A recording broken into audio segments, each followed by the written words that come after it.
Good morning. Welcome to Grand Rounds. First of all, I want to express our gratitude and admiration to Dr. Eleanor Lederer for having developed a Grand Rounds with literally one day's notice because our previous speaker had an emergency and couldn't be here. So it is my distinct pleasure to introduce our speaker this morning. I think everyone here knows Dr. Lederer, but she completed her BA in biology at Rice University, followed by her MD at Baylor.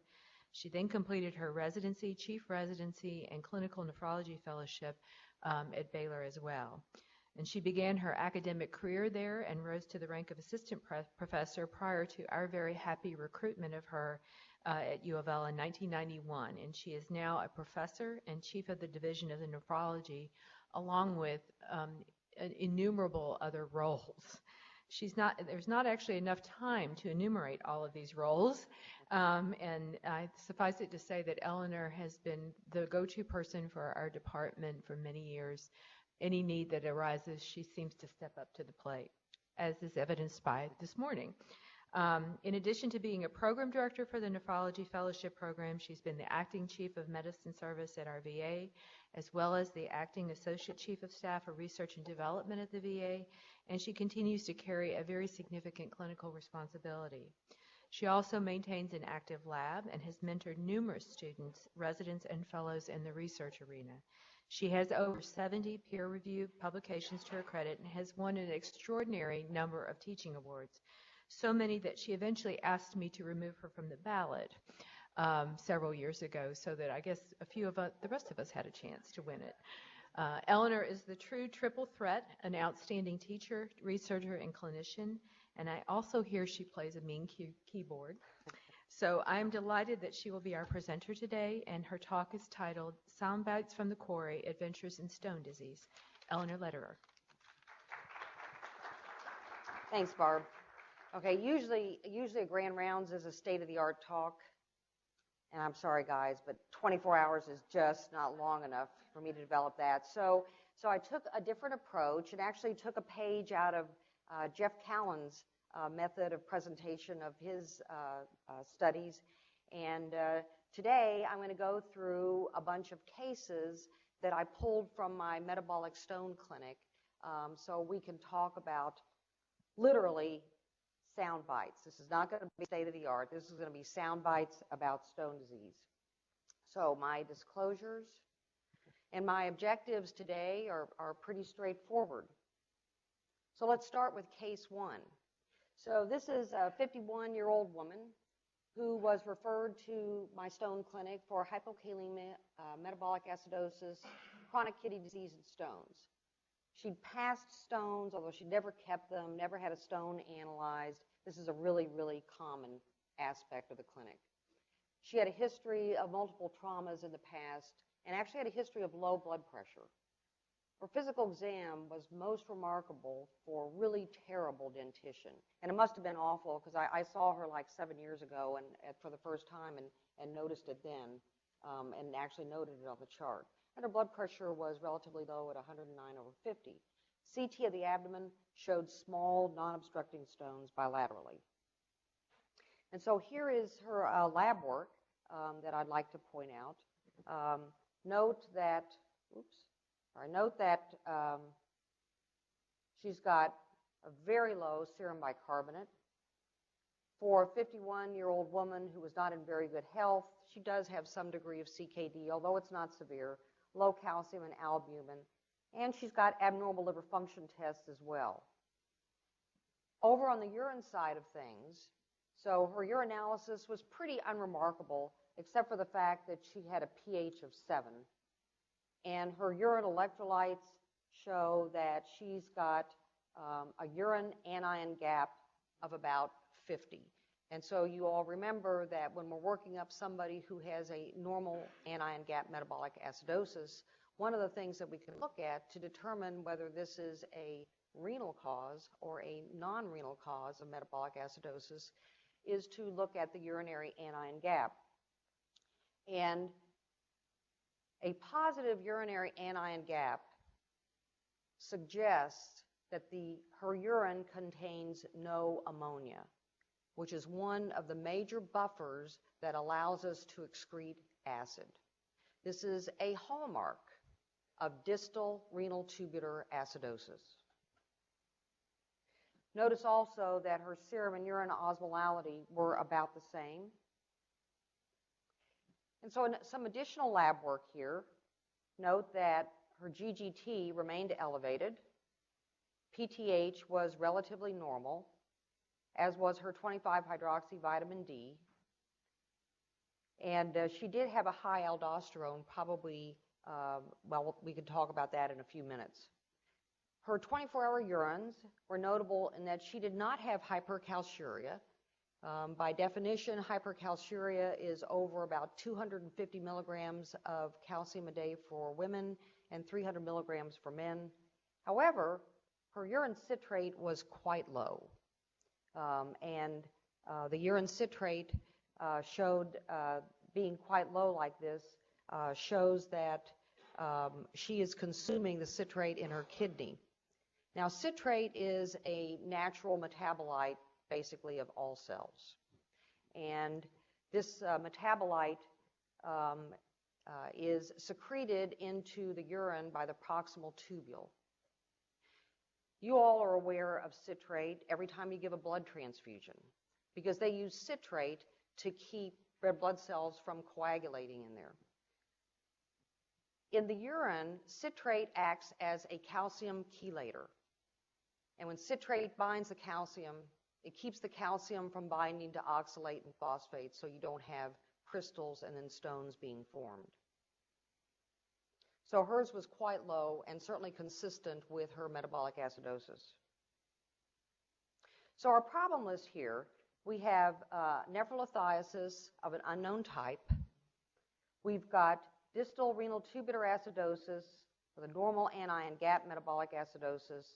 She's got a positive urine anion gap consistent with her distal RTA. She's got isostenuria. So she's got a urine osmolality that is the same as her serum osmolality. In other words, it looks like she neither concentrates nor dilutes her urine, and she's got these abnormal liver tests. So how did we come to a diagnosis? When somebody has a renal tubular acidosis and it is apparently acquired in an adult, you think about heavy metals, you think about rheumatologic disorders, you think about paraproteinemias. So you can say here, notably, she had a very positive ANA and a speckled pattern, at which point she told me, oh yes, I do have a very dry mouth and dry eyes as well, which I guess explained her terrible dentition. Her SSA was elevated, and the rest of it was negative. She was sent to ophthalmology, where they confirmed that she had Sicca syndrome. She was sent to rheumatology. At that point, they elected not to embark on any immunotherapy at the time, and she was sent to GI, where she had a liver biopsy that showed macronodular cirrhosis, and at least the workup that I was privy to at the time that I reviewed this, really the etiology of her liver disease was not known. Some of the guys that saw her were sitting in the back there, so they may know. We started her on bicarbonate and citrate replacement. She got symptomatic relief for her eyes and mouth. She's on no immunosuppressives. Her creatinine over the last 7 to 8 years has ranged between 1.3 and 1.7 milligrams per deciliter, and has actually been, although it bounces around a little bit, has been fairly stable, and she's now being evaluated for a liver transplant. Okay, so what does this woman have? She's got Sjogren's syndrome. She's got Sjogren's syndrome. Diagnosis being made by the fact that she presented with distal RTA, kidney stones as well. So when we think about rheumatologic diseases and we think about renal involvement, I think we spend a lot of time focusing on the diseases that cause glomerulopathy, such as lupus, and forget that some of the rheumatologic diseases actually will produce tubulointerstitial nephritis. And Sjogren's is a classic. Sjogren's very, very classically has tubulointerstitial nephritis as an aspect of it. These people present with very little proteinuria. They usually have a distal renal tubular acidosis. They have nephrogenic diabetes insipidus because urinary concentration and dilution, that's a purely tubular function.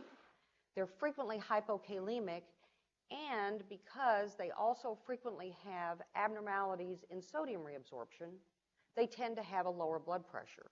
So unlike the individuals who develop acute glomerulonephritis that tend to be hypertensive, many people who have tubulointerstitial disease, particularly if there's salt wasting associated with it, they will actually have a low blood pressure instead of a high blood pressure. Kidney disease is present in probably at least 25% of patients who have Sjogren's syndrome. I did not realize until I was actually putting this talk together that there is like almost no literature on Sjogren's syndrome and stones. I saw 5 articles in PubMed, and 4 of them were in another language that I couldn't read. So, in fact, this is certainly not the most common cause of stones, but I, in fact, have 3 or 4 people in my clinic who have Sjogren's syndromes, 2 of whom the diagnosis of Sjogren's was made by presentation with stones, and a couple of others where they came with the diagnosis of Sjogren's syndrome and had stones thereafter. So with Sjogren's syndrome, what are the risk factors for stones?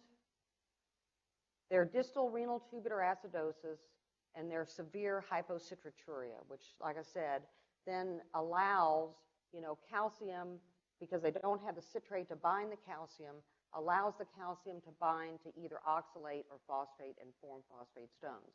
And I should say, parenthetically at this point, that although I don't have a stone analysis on her, that she undoubtedly has predominantly calcium phosphate stones. And these are characteristic of distal renal tubular acidosis and the other disorders that produce distal RTA. So your differential diagnosis at this point would be she could have idiopathic distal renal tubular acidosis.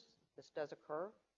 She could have medullary sponge kidney, which is a relatively common developmental disorder that occurs mostly in women.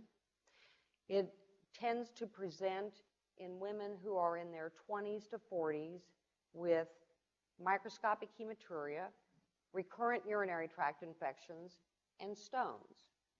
I'll show you a picture of what medullary sponge kidney looks like. And then finally, last but not least, you always have to consider, could this person be using a carbonic anhydrase inhibitor, and may that be the reason? And most of us don't go around giving people acetazolamide, but you may hand out a fair amount of Topamax for migraine headaches, for chronic pain, for epilepsy, or whatever. And people who are on Topamax are certainly at higher risk for having stones. I've had several patients, present to my clinic who had the onset of stones after initiation of therapy with the Topamax.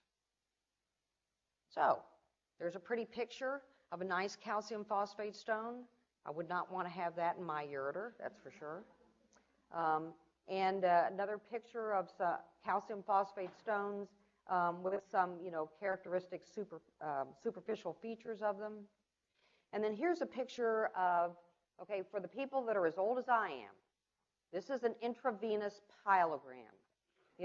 For those of you out there that are, less than 30 years old, let me just say that, we don't do these anymore, but this was the imaging of choice for kidneys for a long time. They inject dye and they take repetitive pictures of the kidneys. And what I want to point out here, so obviously here's kidney, collecting system. You see these little blushes out here. These little blushes represent areas at the corticomedullary junction of the distal tubules where this developmental defect has occurred, and they basically just get widening of that area. And so this is a characteristic finding. You can see it on CT with contrast. You have to do contrast to be able to see it. You have to tell the radiologist, I'm looking for medullary sponge kidney. Otherwise, they won't take the appropriate pictures. Okay, so let's move to case 2. which is a 54-year-old African-American man with nephrolithiasis and chronic kidney disease. I had seen him after he had been recently hospitalized at University Hospital for horrible, huge, bilateral obstructing stones that put him into complete kidney failure requiring dialysis. He also had severe hypercalcemia. He had no history of vitamin D ingestion, fractures, dyspnea, fever, rash, had no history of any prior stones. His physical examination was dead solid normal. His chest x-ray was completely normal. CT of the abdomen, however, showed bilateral obstructing radiodense stones, which then on subsequent CTs were missing. This guy required several urologic procedures to get rid of these stones. Okay, all right. What is wrong with this picture? Well, quite a bit. So he's got a metabolic acidosis. He was still in kidney failure, and his calcium was 12.2 milligrams per deciliter. Recognizing that generally in kidney failure, particularly of this degree, you're going to expect the calcium, if anything, to be a little bit on the low side, certainly not, frankly, on the high side. And you can see that his albumin was only 4.2, so you can't explain the calcium by his being massively volume contracted or something like that. Urinalysis showed protein, blood, and nitrite. So some additional work on him. His parathyroid hormone was 9, very low. 25-hydroxy was a little bit on the low side. His ionized calcium, and this is in milligrams per deciliter, not millimoles, but this is still high, considering that the upper limit of normal is like 5.2 or 5.4. His 125 was quite high. SPEP was negative, rheumatoid was factor, and his ACE level was also within normal limits. Note here on his 24-hour urine that although he was not technically hypercalciuric, again, for somebody with this degree of renal failure to have over 200 milligrams of calcium in the urine is huge. So he does, in my mind anyway, have hypercalciuria. Oxalate was a smidge on the high side. Again, he had a very low citrate level. Okay, so what do we have here? We've got severe hypercalcemia. We have a suppressed parathyroid hormone level.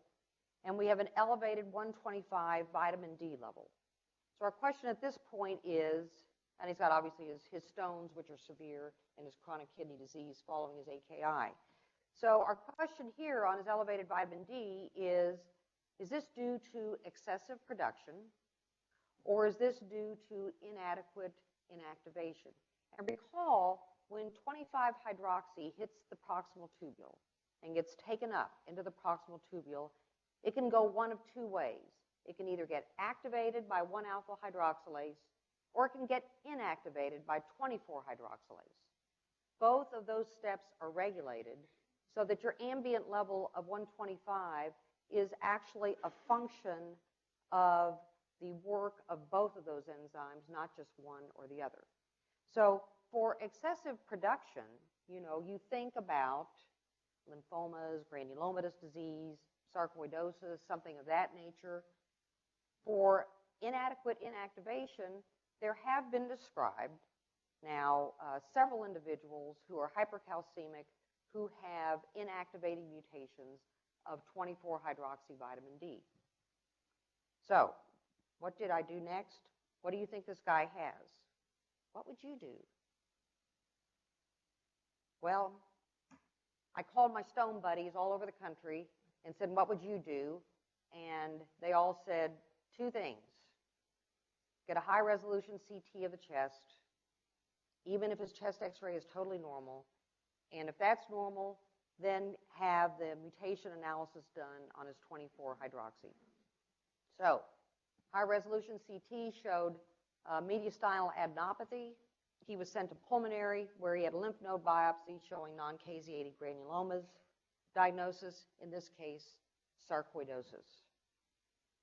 By the way, as I started talking to him about this, on one clinic visit, because he was basically in denial about anything being wrong.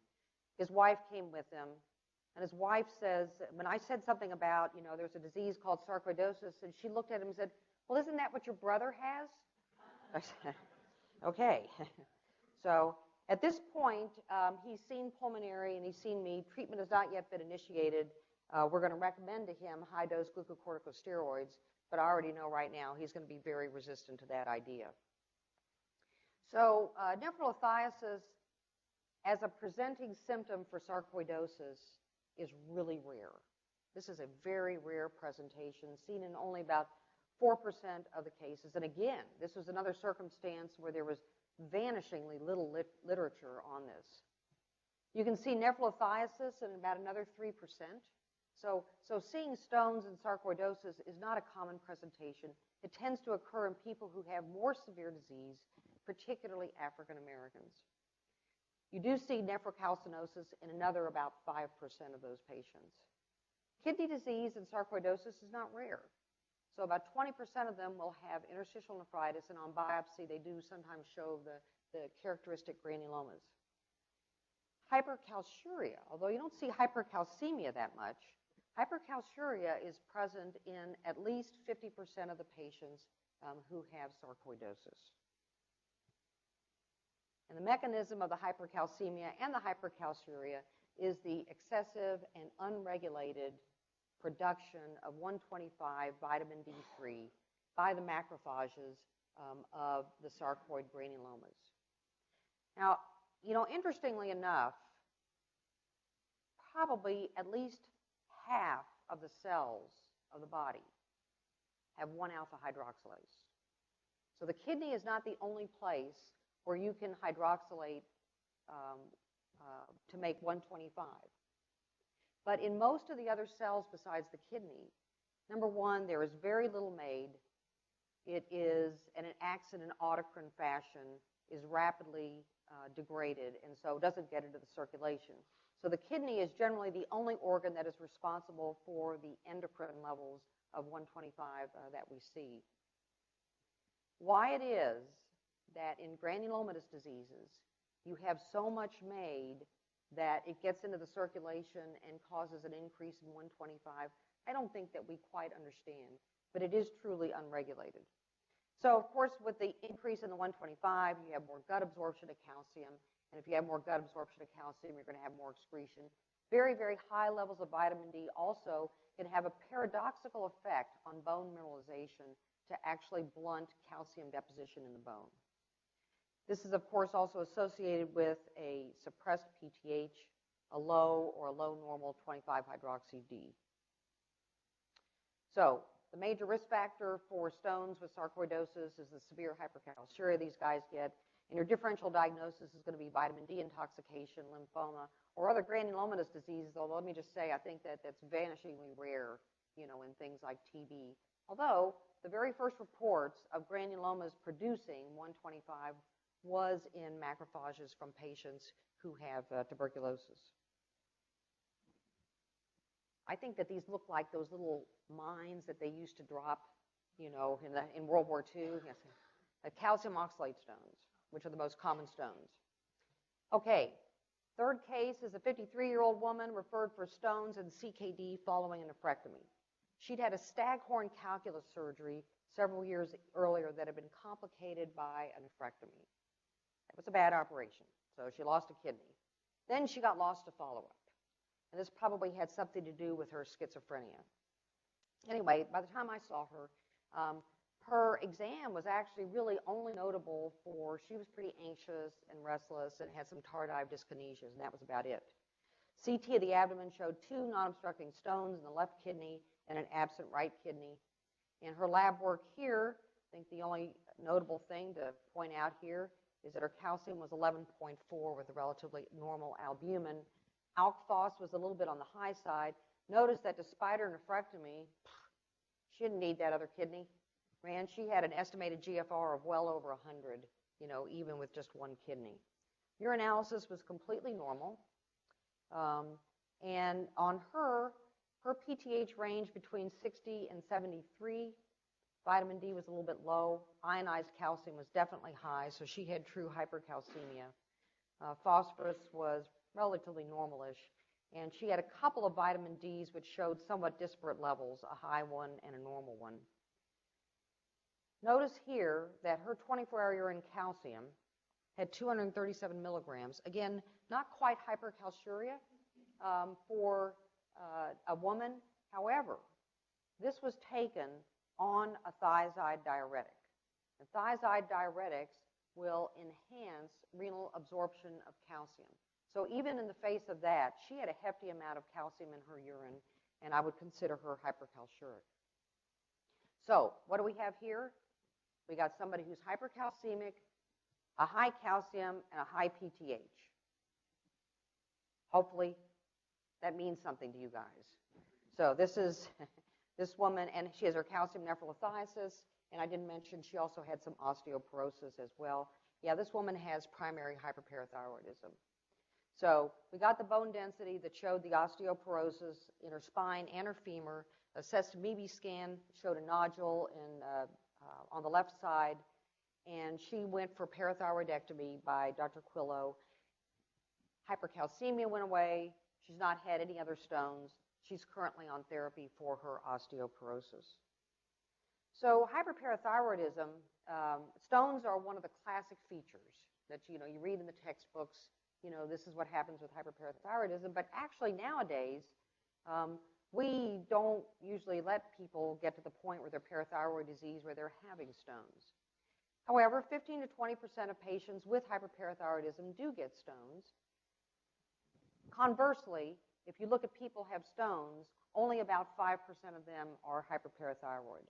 The most common stones are calcium oxalate, but they can also have calcium phosphate stones, very commonly associated with a low bone density. Neuropsychiatric manifestations are common as well, and I'm not saying that her schizophrenia was due to hyperparathyroidism, because to tell you the truth, she was still pretty anxious and restless and everything else, even after her parathyroids were out.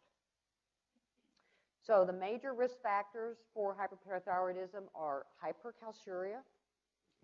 These people also frequently have an alkaline urine, which promotes calcium oxalate and calcium phosphate deposition.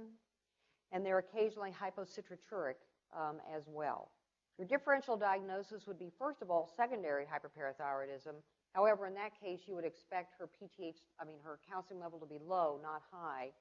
And then familial hypocalciuric hypercalcemia, but by definition, these guys do not have a lot of calcium in their urine. So this is a pretty straightforward diagnosis. There we go. Another example of another type of calcium oxalate stone.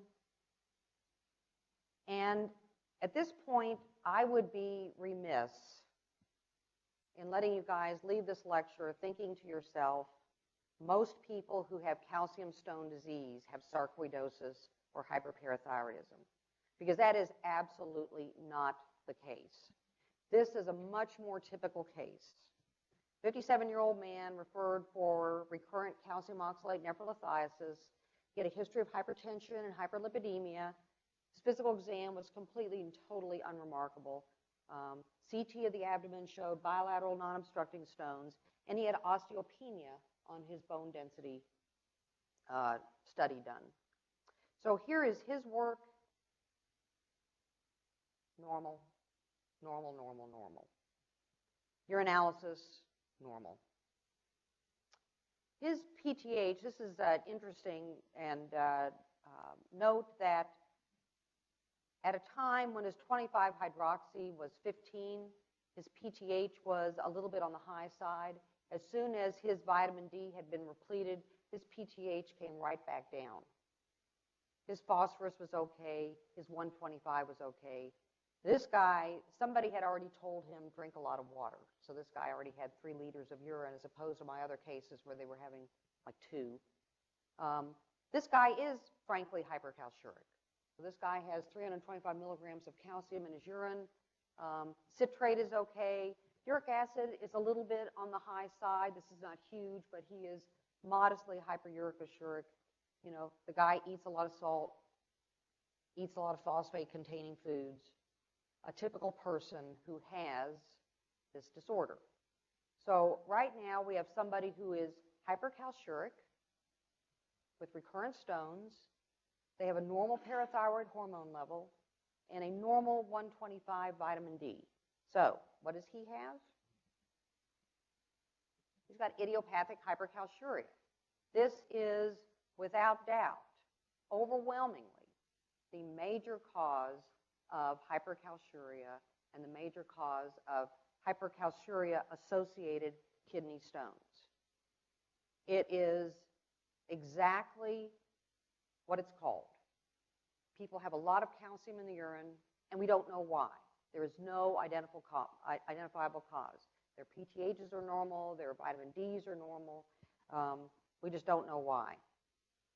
There's some interesting features, and for the house staff, who this may be absolutely the only thing that you're tested on in terms of nephrolithiasis on your board exams, the things to remember about idiopathic hypercalciuria, besides the fact that there's no identifiable cause, is that gut calcium absorption is high, but it's not high enough to offset how much they're losing in their urine.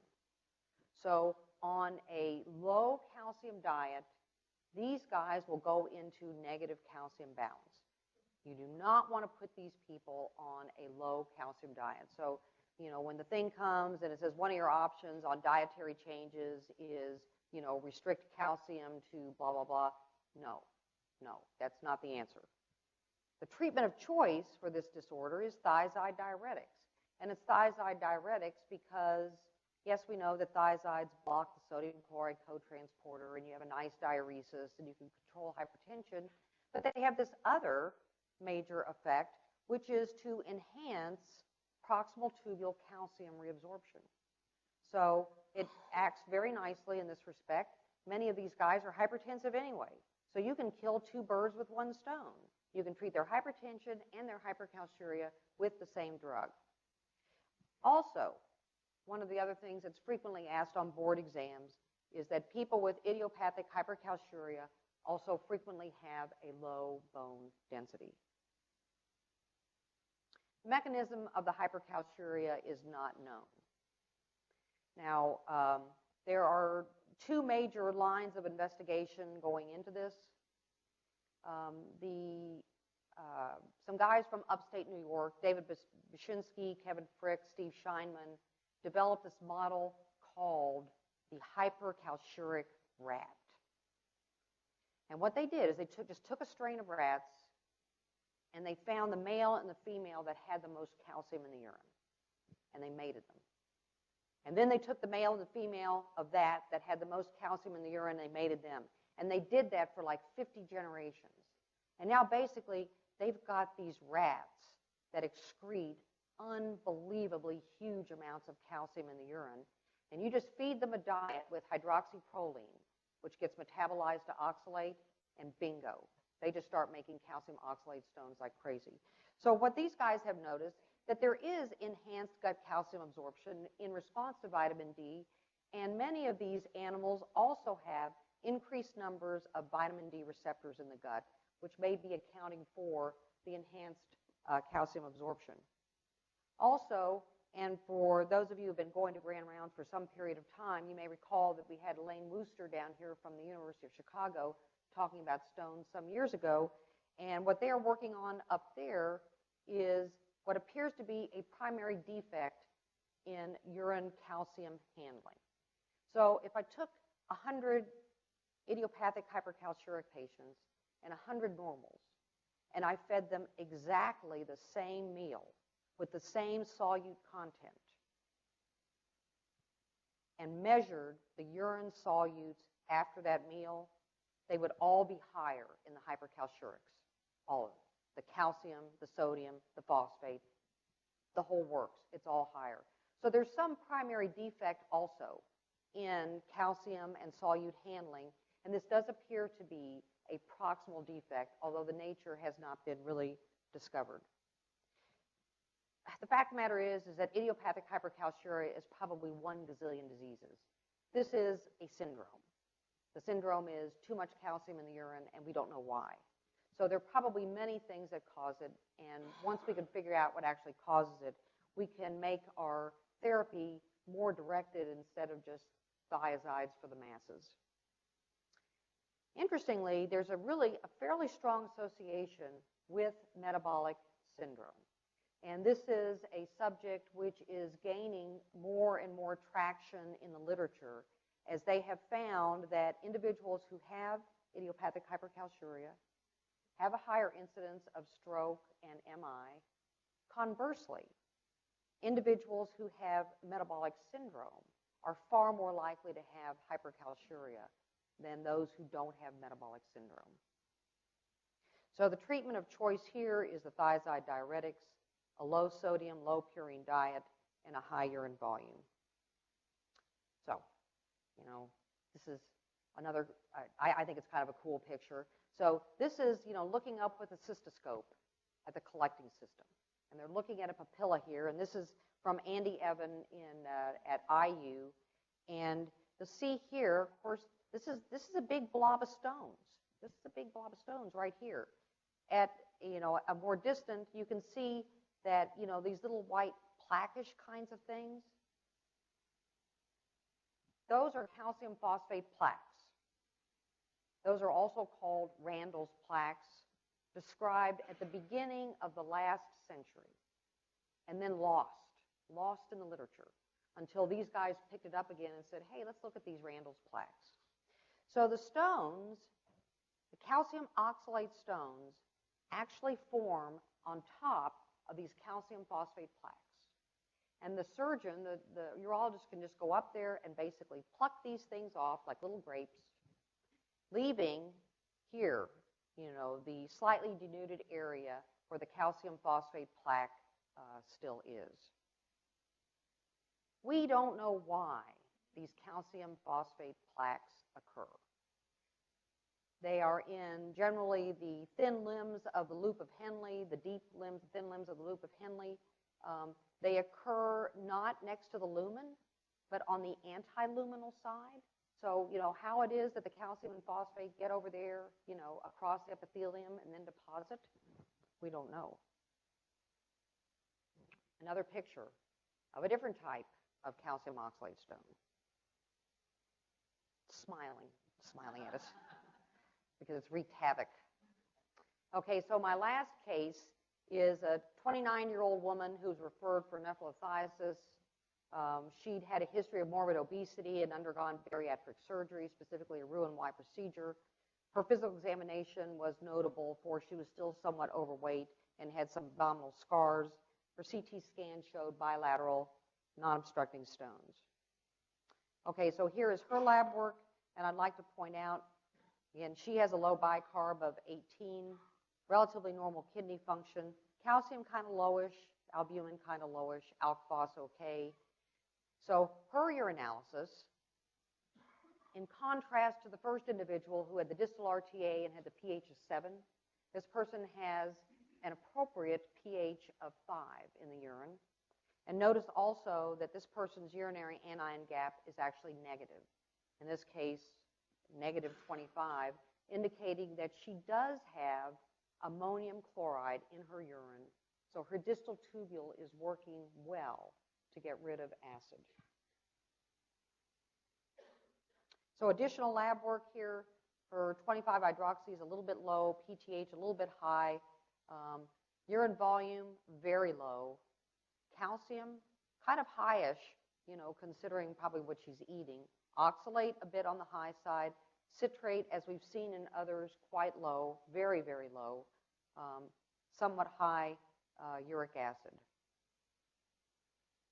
So this woman has a metabolic acidosis. She's got calcium nephrolithiasis with a normal PTH in 125, mild hyperoxaluria, severe hypocitraturia, and a metabolic acidosis due to gastrointestinal fluid losses. So remember that citrate is metabolized in the proximal tubule, in the mitochondria, and in response to metabolic acidosis does not get secreted in the urine. So just about anybody who has a significant metabolic acidosis is going to have a low urinary citrate for that reason. So what does she have? She's got enteric hyperoxaluria. and she's got hypocitraturia, which is also contributing to the calcium oxalate stone formation because, quite frankly, a urine oxalate of 50 or 53 or whatever, it's above normal, but that's not hugely enormous. Her major risk factors for stone formation include her very low urine volume, her very low urine citrate, and her hyperoxaluria. Now, interestingly, these individuals are also at very high risk for uric acid stones. And this is because of the very low urine volume and the very low urine pH. Uric acid is very insoluble in acid urine, very insoluble. And you can even get uric acid stones without hyperuricosuria. If your urine volume is low enough and it's acidic enough, even with uric acids as low as 300 to 400 milligrams, you can make uric acid stones. So these guys, with gut disease, who come to me, I like to have a stone analysis because I'm not sure, is this a person who's more on the calcium stone forming side or the uric acid stone forming side?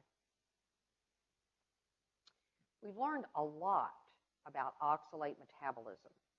And I know that I was taught, and I continue to teach the house staff, that generally the reason you get enteric hyperoxaluria is because oxalate in the gut usually complexes with calcium, so it doesn't get absorbed. But when you have fat malabsorption, your calcium binds to your bile acids, and oxalate is free then, and it's free to be absorbed. This is probably maybe a little bit right. But there are many newer ideas about oxalate metabolism that suggest that it may be more complicated than that.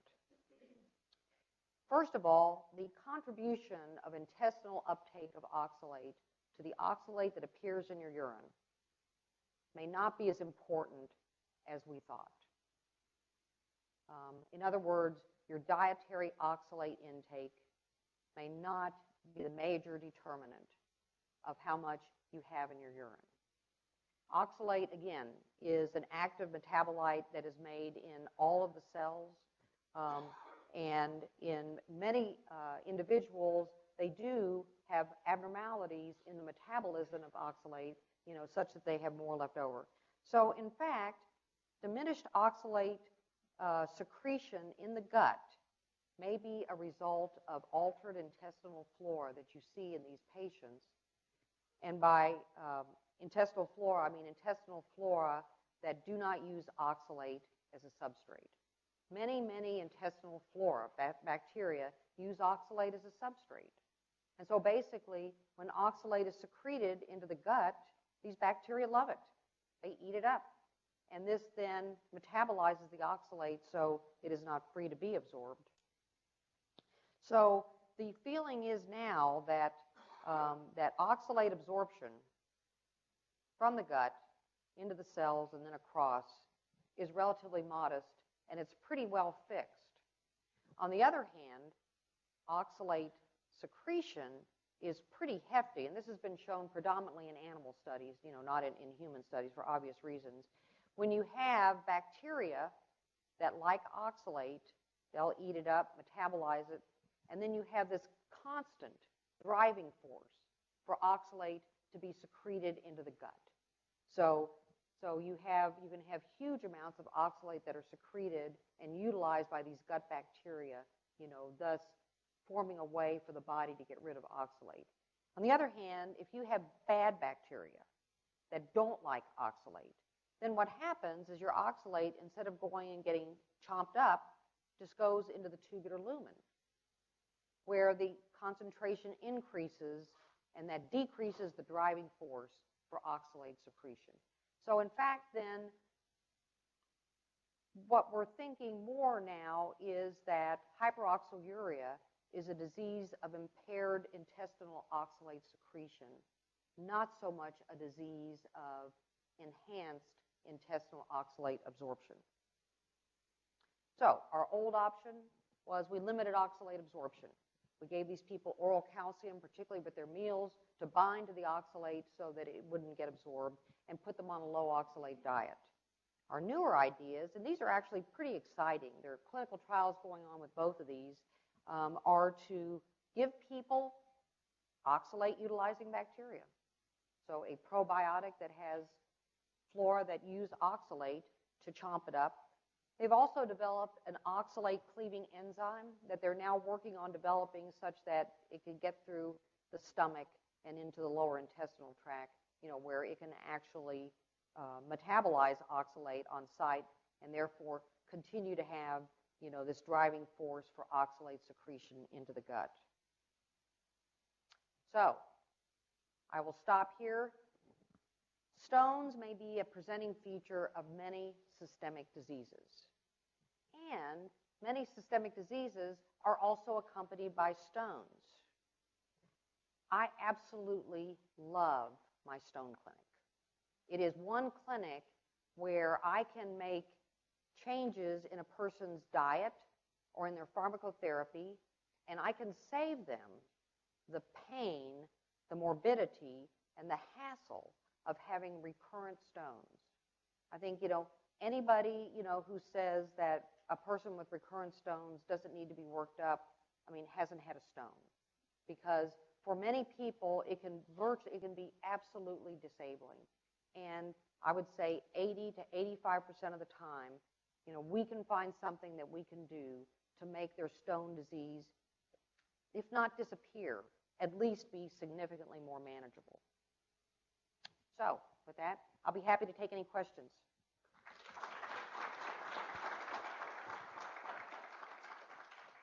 So I think it's obvious why Dr. Lederer has won so many teaching awards. That was a superb lecture.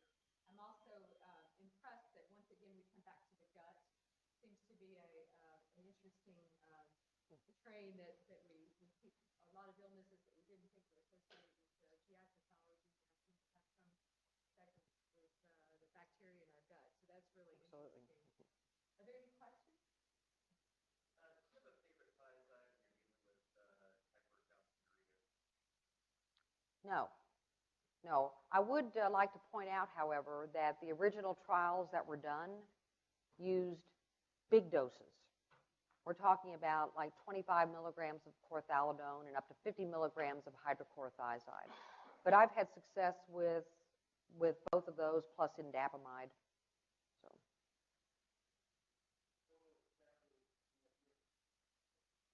Thank you. Thank you.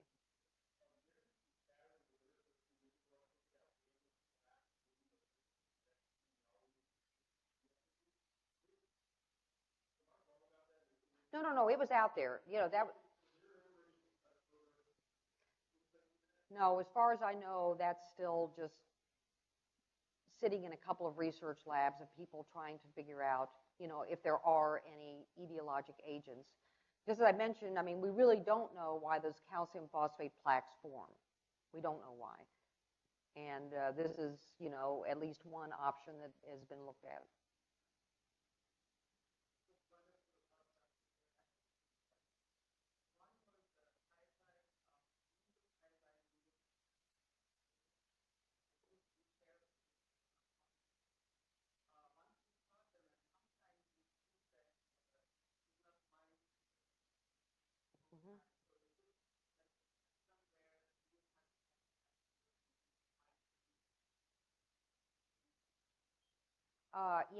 Yes, I have noticed that. But I'll have to say, in the vast majority of patients, they actually don't develop hypercalcemia. Part of that, I think that we have to ask ourselves whether or not thiazide diuretics actually have a direct effect on bone. And I don't think that's been looked at that well, but it would not be out of the realm of possibility, that thiazides would actually suppress bone calcium release as well. Uh-huh.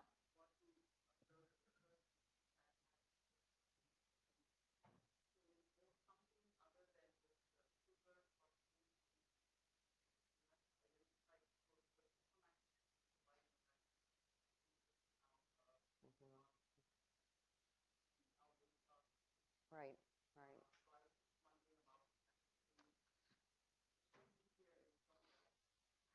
I would guess that there has to be some predisposing factor, for somebody to develop stones with Topamax. I mean, otherwise, we'd be seeing them a lot more commonly than we do.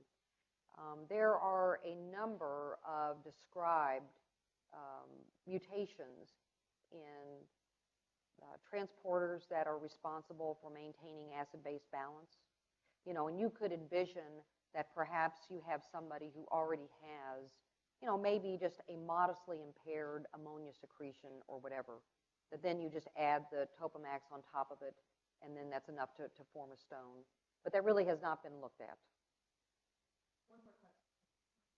Your comments about malabsorption are really helpful. Patients with short bowel syndrome are supposed to eat 4,000 or 5,000 calories a day, and they absolutely can't do that. Yeah. From a specific diet. So we still give them problems in calcium. Mm-hmm.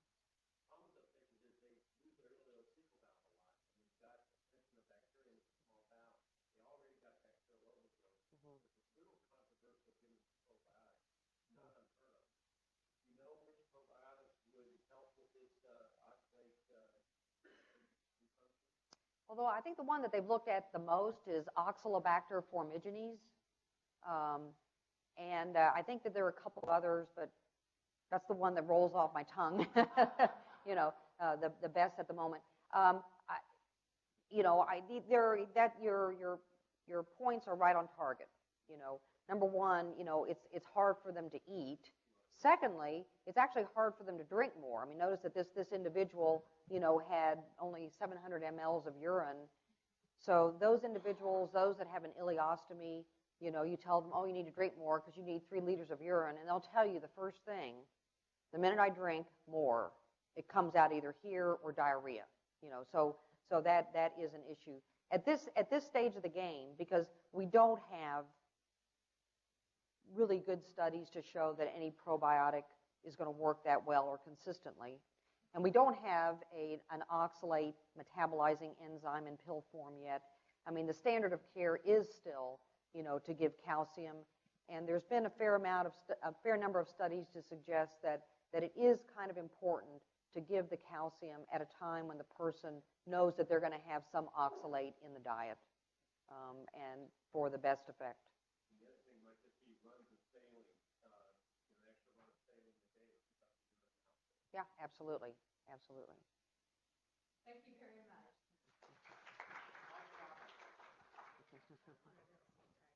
Well, thank you. Again, I'm just in awe that you were able to do that in one day. I mean, I'm not kidding. I always tell people.